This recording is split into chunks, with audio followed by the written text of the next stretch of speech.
دل اس کی طرف مائل ہو جاتے ہیں البشرى لمن أقبل اور سب اس سے بقلبه إلى محبت کرنے ربه لگتے ہیں۔ أن تقبل قلوب العباد إليه وتتوافق على حبه قال بعض بعض سلف نے السلف فرمایا ما أقبل کہ عبد جب بھی على کوئی الله بندہ صدق کے بقلبه دل سے اللہ کی طرف إلا متوجہ أقبل ہوتا ہے الله عز تو اللہ وجل تعالیٰ مومنوں بقلوب کے دلوں کو اس کی المؤمنين طرف إليه مائل کر دیتا ہے حتى تاکہ اسے ان يرزقه کی محبت اور مودتهم شفقت عطا ورحمتهم کرے۔ اللہ تعالیٰ میرے اور آپ کے لیے قرآن عظیم میں برکت عطا فرمائے، ہمیں اللہ کے رسول کی سنت اور طریقے پر چلنے کی توفیق عطا فرمائے، اور اس کے دین اور شریعت پر ثابت قدم رکھے۔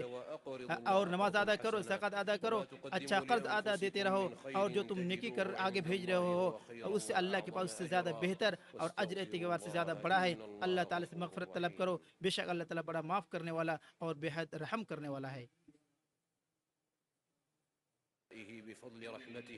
تمام تعریف اللہ کے لیے ہے جس نے اپنے فضل و رحمت سے اپنے اولیاء کے دلوں پر نظر کرم فرمایا اور ان کو پاک کیا، اور میں گواہی دیتا ہوں کہ اللہ کے سوا کوئی معبود برحق نہیں، وہ تنہا ہے، اس کا کوئی شریک نہیں، اور محمد صلی اللہ علیہ وسلم اللہ کے بندے اور رسول ہیں جو سب سے پاکیزہ خصلت اور تقوی شعار ہیں۔ اے اللہ تو اپنی رحمت، سلامتی اور برکت نازل فرما اپنے بندے اور رسول نبی محمد صلی اللہ علیہ وسلم پر۔ اے ایمان والو، اللہ سے ڈرو اور سیدھی باتیں کیا کرو، اللہ تمہارے اعمال کو درست کر دے گا اور تمہارے گناہ کو معاف کر دے گا، اور جو شخص اللہ کا کہا مان لیا اس نے بڑی کامیابی حاصل کر لی۔ کہ جان لو کہ جب اللہ کے ذکر و اذکار کی لذت محسوس کرتا ہے اور جوارح اللہ کی طاعت سے لپکنے لگتے ہیں تو اس وقت ایمان کی محبت ویسے ہی محسوس ہوتے ہیں جیسے سخت گرمی کے دن ایک سخت پیاسے کو اور ٹھنڈے پانی کی لذت محسوس ہوتی ہے، اور اس کے لیے دائرہ ایمان سے نکلنا آگ میں ڈالے جانے سے بھی زیادہ ناپسندیدہ اور ایلوا سے بھی زیادہ کڑوا ہوتا ہے۔ اور دل کی پاکیزگی، ذکر الہی کی حلاوت، جوارح کی اصلاح اور اعمال کی قبولیت کے لیے رسول اللہ صلی اللہ علیہ وسلم پر درود و سلام بھیجنے سے زیادہ کوئی مفید چیز نہیں۔ اللہ رب العالمین نے فرمایا، بے شک اللہ تعالیٰ اور اس کے فرشتے نبی پر صلوات بھیجتے ہیں، اے جو ایمان لائے ہو تم بھی اس پر صلوات بھیجو اور خوب سلام بھیجو۔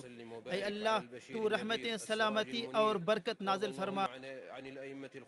خوشخبری دینے والے نبی پر۔ اے اللہ تو اسلام اور مسلمانوں کو غلبہ عطا کر، شرک اور مشرکین کو ذلیل و رسوا کر، اور اپنے مومن بندوں کی مدد فرما،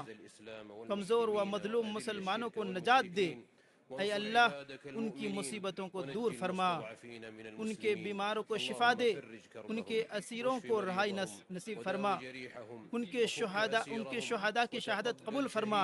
اے اللہ تو انہیں دشمن پر غلبہ عطا کر کے مؤمنوں کے دلوں کو سکون عطا فرما۔ اے اللہ بیت المقدس اور اس کے اطراف و اکناف میں رہنے والے غاصب یہودیوں اور ظالم و سرکش صہیونیوں کے خلاف تو ان کی مدد فرما، اور مسجد اقصی کو ان کی گندگی سے پاک کر، اور تو دین ملت کے دشمن پر ہزیمت و شکست کو مسلط کر دے۔ اے اللہ ہمیں اپنے ملک میں امن و سکون عطا فرما، حق کے ساتھ ہمارے امام اور ان کے ولی عہد کی مدد فرما، تو انہیں اپنی ہدایت کی توفیق دے، ان کو اپنی رضا کے مطابق عمل کرنے کی توفیق عطا فرما، اور انہیں نیکوکار ناصح وزیر عطا فرما، ان دونوں کے ذریعے تو اپنے دین کی مدد فرما۔ اے اللہ کے بندو، اللہ کو یاد کرو، اس کی بندگی کرو، اس کا شکر بجا لاؤ، ناشکر نہ کرو، بے شک اللہ تعالیٰ کافروں کا دشمن ہے۔ سبحان ربک رب العزت عما یصفون وسلام علی المرسلین والحمد للہ رب العالمین۔